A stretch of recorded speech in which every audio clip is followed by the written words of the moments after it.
America అధ్యక్షుడు Trump పాకిస్తాన్ను వెంటాడుతున్నారు. ఇరాన్తో మీడియేషన్కు ఏరికోరి పాకిస్తాన్నే ఎంచుకున్న ఆయన అసలు లక్ష్యం వేరే ఉంది. అది ఇప్పుడు బయటపడింది. ఇజ్రాయెల్ని అరబ్ దేశాలకు దగ్గర చేయడమే ఆ లక్ష్యం కాగా దానికి పాకిస్తాన్ను ఎలాగైనా ఒప్పించేందుకు ట్రంప్ టార్గెట్ పెట్టారు. దీంతో పాకిస్తాన్ పరిస్థితి కుడితిలో పడ్డ ఎలకలా మారింది. ఇందుకే ట్రంప్ పాకిస్తాన్ను ఎలా ఫిక్స్ చేస్తున్నారు?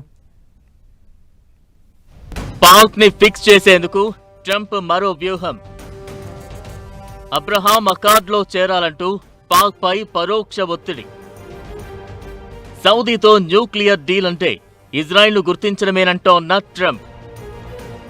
అమెరికా అధ్యక్షుడు ట్రంప్ తాను అనుకున్నది అనుకున్నట్లు జరగడానికి రకరకాల స్కెచ్లు వేస్తారు.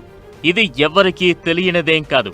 తాజాగా సౌదీ అరేబియాతో అణ్వస్త్ర పరిజ్ఞానం బదిలీ కోసం ఒప్పందం కుదుర్చుకున్నారు.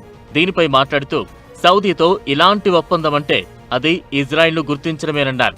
దీంతో ఆయన పాకిస్తాన్ను కూడా అబ్రహాం అకార్డ్లో చేరాలని చెప్పకనే చెప్పినట్లంటున్నారు.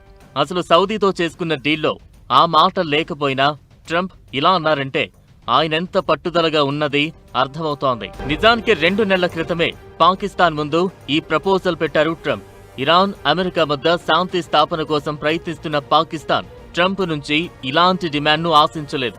పాకిస్తాన్ పాస్పోర్ట్ పాలసీ మేరకు పాకిస్తాన్ తన చరిత్రలో ఇజ్రాయెల్ను ఎప్పుడూ గుర్తించలేదు.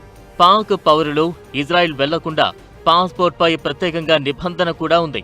ఈ నేపథ్యంలో 1967 పూర్వపు సరిహద్దుల ప్రకారం స్వతంత్ర పాలిస్తీనా దేశం ఏర్పడేంత వరకు ఇజ్రాయెల్ను గుర్తించే ప్రసక్తే లేదని పాక్ విదేశాంగ శాఖ స్పష్టం చేసింది.